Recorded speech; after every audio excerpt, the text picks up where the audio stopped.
I'm here today to announce that the program known as DACA that was effectuated under the Obama administration is being rescinded.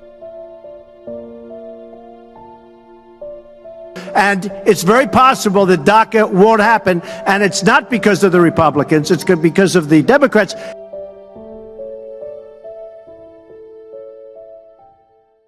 In 2012, the Obama administration created the Deferred Action for Childhood Arrivals program, known as DACA. The program allows young adults who came to the U.S. illegally as children to apply for a renewable 2-year visa, allowing them to work legally and be safe from deportation. Siri Lopez Santiago is a student at Cabrini University and a DACA recipient. So we had heard that the government was going to make a program for students who wanted a higher education and weren't able to because of their status, and then became DACA. We were one of the first 100 people that actually applied for the DACA when it came in effect. But it was just a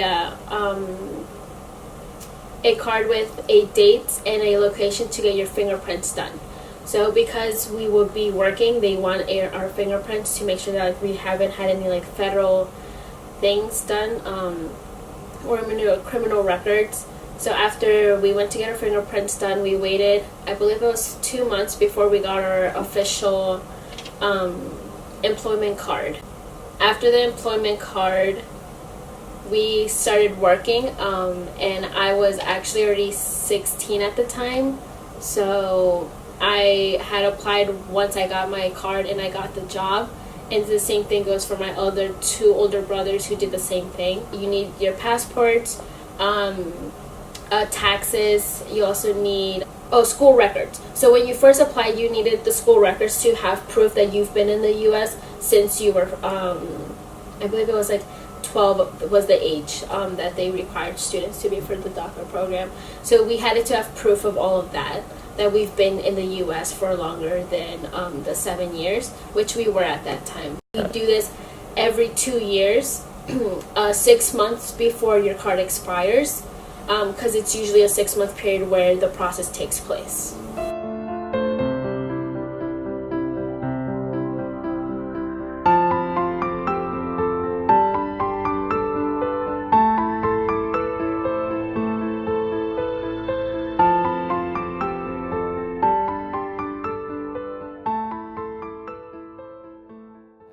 It's estimated that about 800,000 people are on DACA.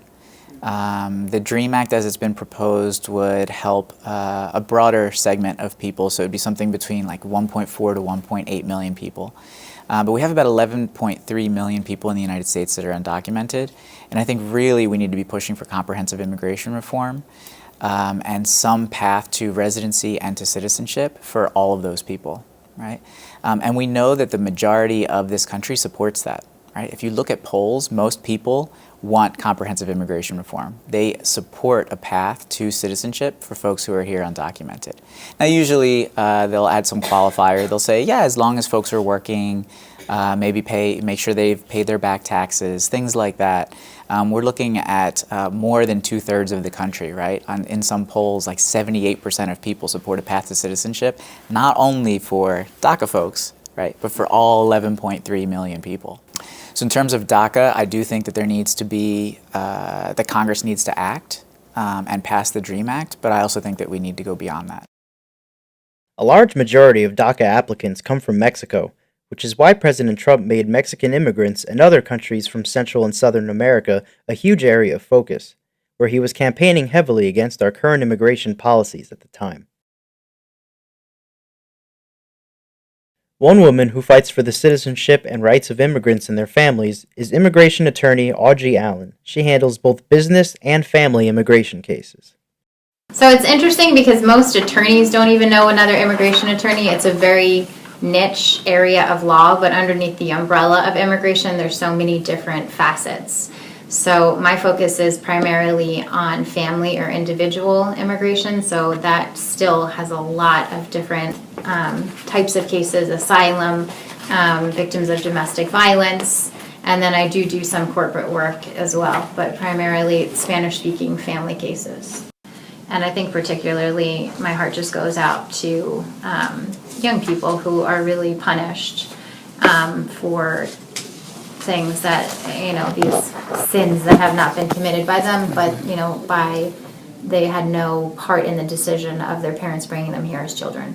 And I think it's really cruel to end a program that has given education and employment opportunities to really deserving young people who, really are only looking to fulfill the American dream.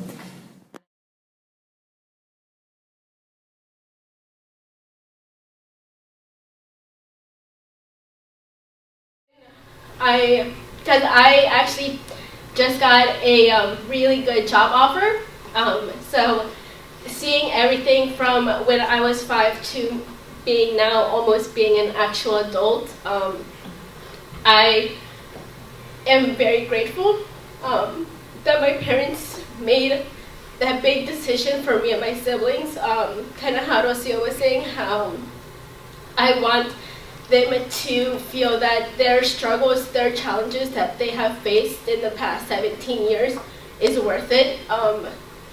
That me and my siblings finish college, we get a good degree, we get a good job, so they can feel that this wasn't just because they wanted a good life, and they're always telling us they moved us because all the opportunities that America offers. And at first, when I was in middle school, I didn't understand it, but now being a college student and being shut down from certain schools or places because I have this status, I see what she means by in Mexico or in certain states, I can't do what I want to do.